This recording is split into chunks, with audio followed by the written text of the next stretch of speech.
Magandang araw sa inyong lahat at welcome sa aking channel.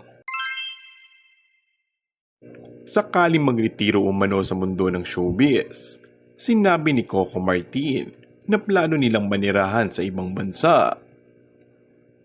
Ibinunyag ng kapamilya aktor na bumili na sila ng property sa ibang bansa bilang parte ng kanilang backup plan kung sakaling tuluyan nilang lisanin ng entertainment industry. Ito raw ang naisip nila dahil doon kasi walang pakialamanan ng mga tao. Kahit saan ka pumunta, normal lang ang lahat.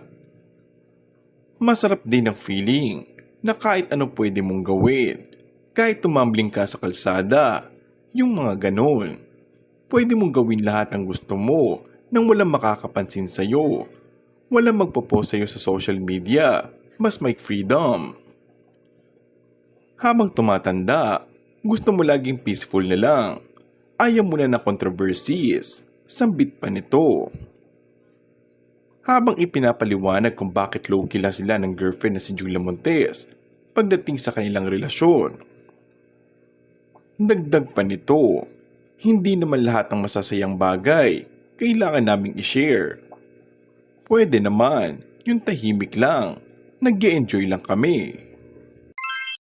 And that's all for our today's video.